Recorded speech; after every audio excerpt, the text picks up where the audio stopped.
Brasil registrou menos de 1.000 mortes diárias pela Covid. É a menor média desde janeiro. E você vai ver também.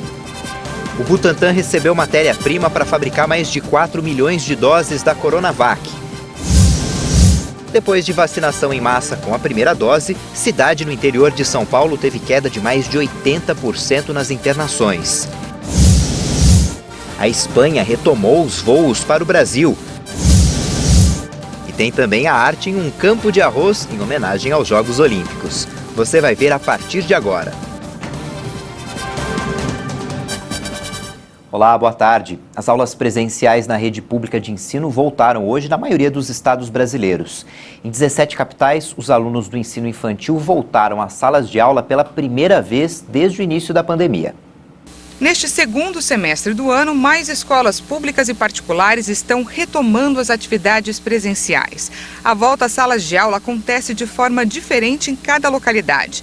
O ensino remoto ainda deve seguir, mesmo que junto com o presencial, para evitar aglomerações. Além disso, para que as escolas sejam reabertas da forma mais segura possível, é preciso cumprir os demais protocolos de segurança. O uso de máscaras da maneira correta, cobrindo o nariz e a boca, e a higienização das mãos.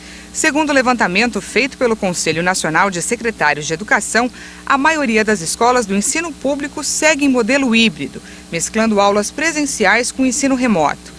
Entre as escolas particulares, cabe à direção, de acordo com o contexto local, definir como se dará a retomada conforme as necessidades dos alunos e das famílias. O Conselho Nacional de Educação recomendou que as instituições de ensino sigam a Base Nacional Comum Curricular, documento que reúne o mínimo que deve ser aprendido a cada ano como essencial que deve ser passado aos estudantes. O ensino remoto deve ainda permanecer, inclusive, como reforço para que estudantes recuperem conteúdos que não foram aprendidos até o momento por conta da pandemia. A cidade de São Paulo retomou hoje o rodízio municipal de veículos nos horários de pico. O rodízio vale entre as 7 e as 10 da manhã e das 5 da tarde às 8 da noite, de segunda a sexta-feira. Hoje, por exemplo, não podem circular na região central de São Paulo os carros com finais 1 e 2. A capital paulista tinha adotado o rodízio no horário noturno, acompanhando o toque de restrição decretado pelo governo do estado. Chegaram ontem em São Paulo 2.000 litros de insumos para a produção da Coronavac. Com essa remessa, o Instituto Butantan deve produzir cerca de 4 milhões de doses da vacina. O voo com 2.000 litros de IFA saiu de Pequim, na China, com destino ao Aeroporto Internacional de Guarulhos, em São Paulo. Esse novo lote de insumos vai ser suficiente para viabilizar a produção de cerca de 4 milhões de doses da vacina contra o novo coronavírus, destinadas ao Programa Nacional de Imunizações. A matéria-prima, enviada pela biofarmacêutica Sinovac, parceira do Butantan, vai passar pelos processos de envase, rotulagem e embalagem. E antes de serem disponibilizadas para a população por intermédio do Ministério da Saúde, as doses passam por um rígido processo de controle de qualidade. Até o momento, o Butantan disponibilizou 63 milhões de doses do imunizante ao Ministério da Saúde desde janeiro deste ano, quando o uso emergencial da vacina foi aprovado pela Agência Nacional de Vigilância Sanitária. Olha só, depois da vacinação em massa, a cidade de Botucatu, no interior de São Paulo, já registrou queda no número de internações por Covid. Apesar disso, os casos subiram quase 25% em uma semana. E aí a prefeitura reforça o alerta para manter as medidas de prevenção. Botucatu registrou queda de 84,5% no número de internações em UTIs ou enfermarias da cidade por causa da Covid-19. A redução nos casos moderados e graves da doença aconteceu mais de 2 meses depois da vacinação em massa. A cidade faz parte da pesquisa sobre a efetividade da vacina Oxford-AstraZeneca. No dia 2 de junho, Botucatu tinha um pico de internações com 97 moradores em UTIs ou enfermarias. Depois de cerca de 60 dias, esse número caiu para 15 pacientes internados. Já com relação ao número de casos diários, pela primeira vez em 6 semanas seguidas, a cidade registrou 177 notificações positivas, um aumento de 24,6% na média diária, depois de 4 semanas de quedas e 2 de estabilidade. A média é de 25 casos por dia, contra 20 da semana anterior. Mesmo assim, após a ação de vacinação em massa, foi observada uma redução de 82,7% na média diária de novas notificações de casos em relação ao pico de registros que aconteceu entre 6 e 12 de junho. A Secretaria Municipal de Saúde afirma que a alta nos casos na última semana reforça os alertas das autoridades de saúde de que, mesmo com a vacinação, as medidas básicas de prevenção, como o uso de máscaras, higienização com álcool em gel e distanciamento social, precisam ser mantidas, mesmo após a aplicação da segunda dose, que vai acontecer nos dias 8 e 14 de agosto. O Brasil registrou a menor média de mortes por Covid desde janeiro. O Ministério da Saúde confirmou mais 464 mortes por Covid-19 neste início de agosto. Com o registro, o Brasil chegou a 556.834 vítimas da doença. Foram contabilizados 20.503 novos casos em 24 horas, totalizando mais de 19.938.000 diagnósticos de Covid em toda a crise sanitária. A média de mortes pelo coronavírus em 7 dias é de 987 vítimas diárias. O número é o mais baixo desde 20 de janeiro deste ano, quando estava em 981. Em comparação à média de 14 dias atrás, a variação foi 20% menor e aponta tendência de queda. A média diária de novos casos está em 35.671 diagnósticos por dia. Isso representa uma variação de menos 12% em relação aos casos registrados na média há 2 semanas, o que indica estabilidade. No mapa que mostra a evolução da pandemia por regiões, apenas um estado apresentou alta nas mortes, o Rio de Janeiro. Em estabilidade estão 8 estados. E em queda hoje estão 16 unidades da federação: Acre, Alagoas, Bahia, Ceará, Distrito Federal, Maranhão, Mato Grosso do Sul, Pará, Paraíba, Piauí, Rio Grande do Norte, Rio Grande do Sul, Santa Catarina, São Paulo, Sergipe e Tocantins. 2 estados não atualizaram os dados hoje: Amapá e Rondônia. O Brasil já aplicou mais de 142.598.000 doses de vacinas até agora. Em um dia foram aplicadas mais de 296.000 doses. Segundo o Ministério da Saúde e as secretarias estaduais de saúde, o número de brasileiros que tomaram a primeira dose já passou de 100 milhões, são quase 101 milhões, o que equivale a 47,7% da população. Mais de 41.599.000 pessoas tomaram a segunda dose, resultado que representa 19,6% da população brasileira. As geadas que atingiram boa parte do Brasil nos últimos dias impactaram na produção do café e o produto vai ficar mais caro. A planta é sensível ao frio. A geada pode até matar as plantas mais novas, fundamentais para as colheitas futuras. Nunca vi uma geada que nem dessa, agora eu nunca vi não. Essa foi terrível, para acabar com a gente mesmo, viu? Além da geada, o Brasil sofreu uma seca histórica há alguns meses. Uma situação delicada para produtores de Minas Gerais, estado responsável por 70% da produção de café arábica do Brasil. Pra você ver, 2021 a gente passou numa seca muito grande aqui. Aí depois vem a seca, depois 21 já não deu café.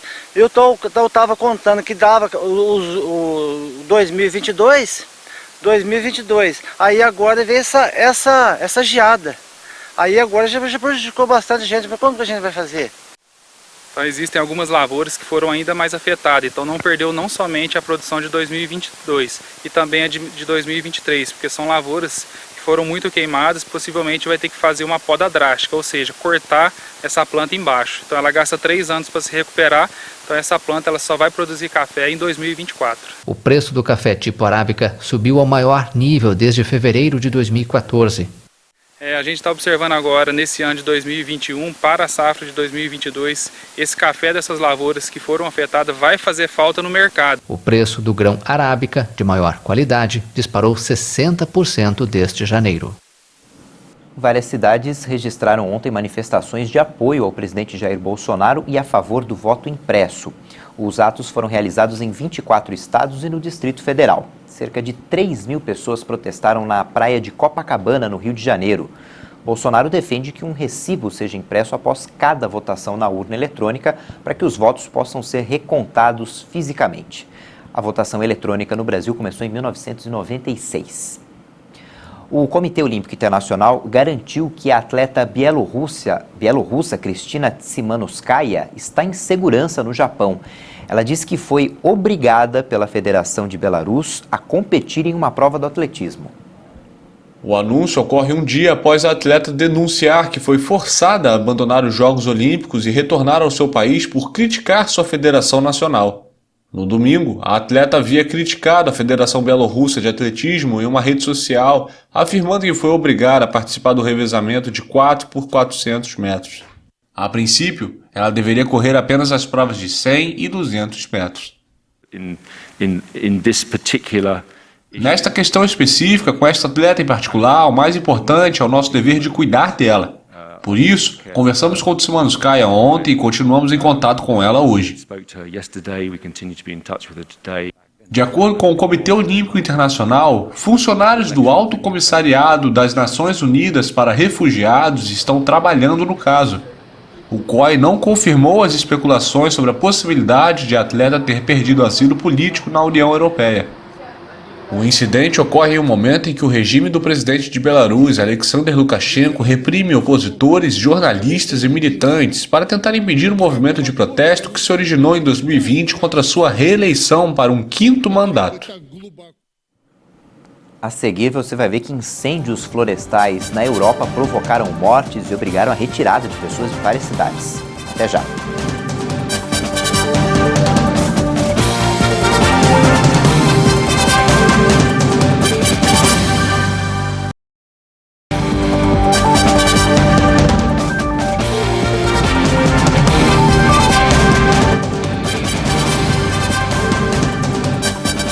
O governo federal pretende liberar 40 bilhões de reais do orçamento para o novo Bolsa Família no ano que vem. A proposta é de que o programa possa beneficiar 17 milhões de pessoas com R$300. Os técnicos do Ministério da Economia avaliam que vai ser possível propor um programa social, o novo Bolsa Família, com pagamento médio de R$300 mensais para 17 milhões de pessoas. Pela proposta, os pagamentos devem ser feitos durante 10 anos. Atualmente, o valor médio do Bolsa Família é de R$ 192 para 14 milhões de beneficiários. E com o reajuste, o custo total do benefício a ser desembolsado no próximo ano deve ficar em 56 bilhões de reais. Depois de 2 semanas de discussão sobre o tema entre o Ministério da Economia e o Palácio do Planalto, o texto da proposta deve ser apresentado nesta tarde pelo ministro Paulo Guedes, da Economia, junto com o ministro da Casa Civil, Ciro Nogueira, aos presidentes da Câmara, Arthur Lira, e do Senado, Rodrigo Pacheco. A Espanha vai suspender as restrições para voos do Brasil e da África do Sul também, mas vai impor uma quarentena de 10 dias para os viajantes. A medida vale a partir de amanhã. Os viajantes brasileiros que tiverem a carteira de vacinação completa, um teste negativo ou contágio recente de Covid poderão entrar na Espanha. Mas os 2 países, Brasil e África do Sul, ainda estão classificados como de alto risco. Desde fevereiro, a Espanha proibiu a chegada de voos desses 2 países, exceto para cidadãos espanhóis e de Andorra e para estrangeiros que morem nesses 2 países. A Turquia e a Grécia sofrem com incêndios florestais com uma intensidade acima da média. Incêndios que provocaram mortes e a retirada de pessoas de várias cidades. Itália e Espanha também lutam contra chamas.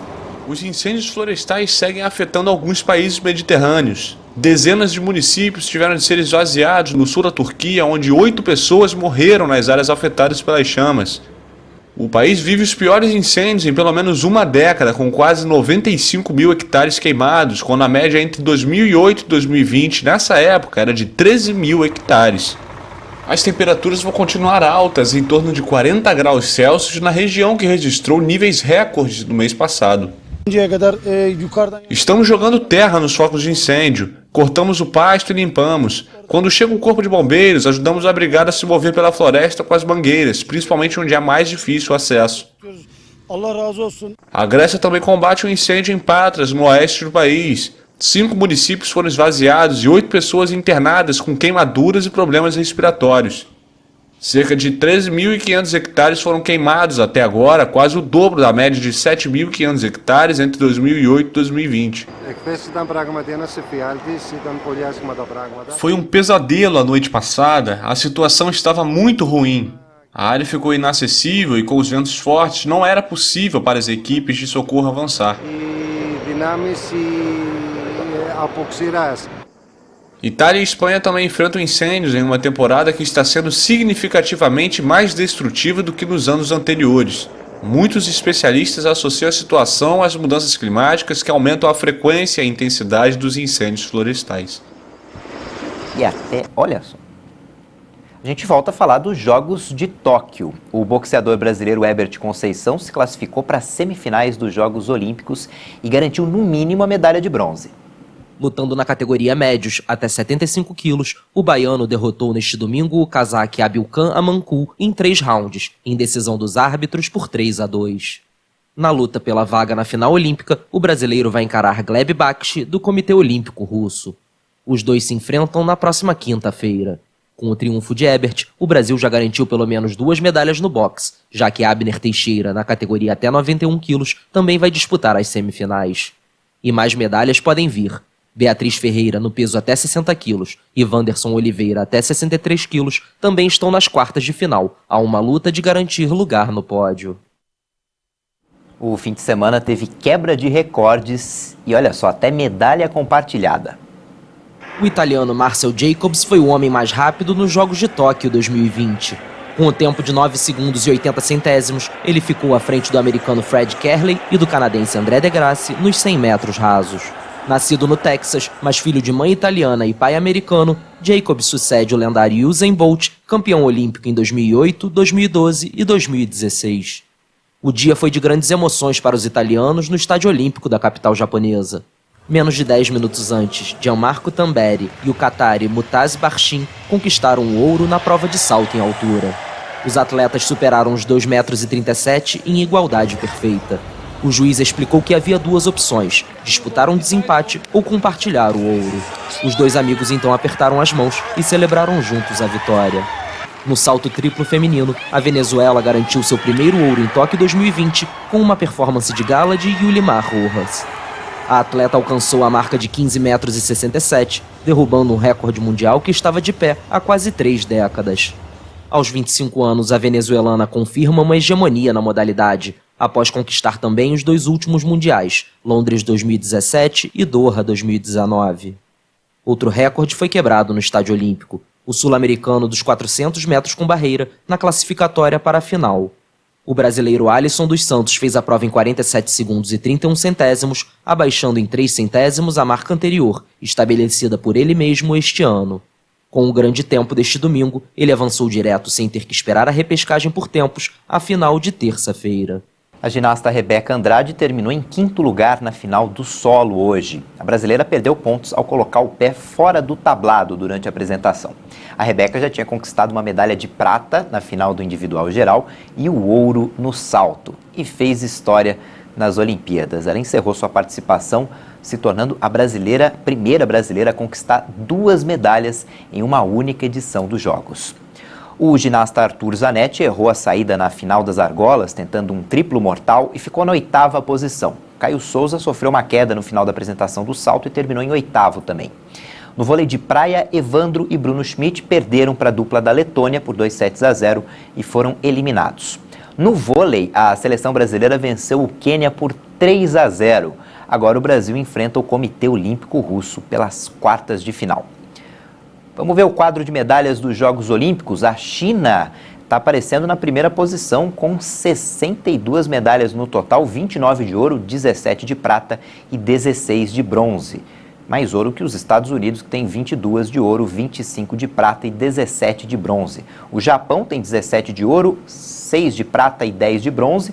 E aí a Austrália agora está na 4ª posição, passou a Rússia, está na 4ª posição com 14 de ouro, 4 de prata e 15 de bronze. O Brasil é o 18º colocado com 2 de ouro, 3 de prata e 5 de bronze. Teve ouro no surf com o Ítalo Ferreira, ouro na ginástica também com a Rebeca Andrade. No fim de semana teve bronze na natação com o Fratos, com o Bruno Fratos, e da dupla no tênis, a Laura Pigossi e a Luísa Stefani.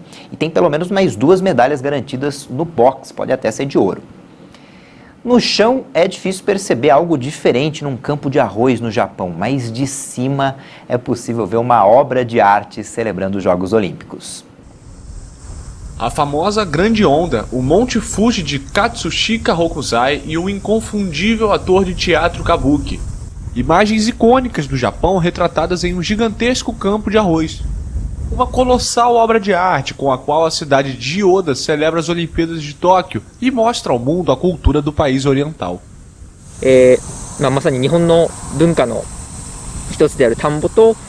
Queríamos divulgar as artes japonesas da xilogravura ukiyo-e e do teatro kabuki em um campo de arroz, que por si só também é uma parte importante da nossa cultura.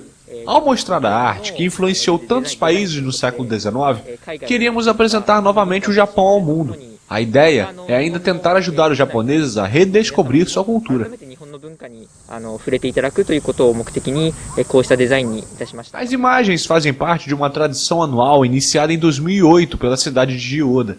A cada ano, um comitê propõe um novo desenho e centenas de voluntários plantam variedades de arroz de diferentes cores. As enormes imagens produzidas podem ser vistas de um observatório próximo, a 50 metros de altura.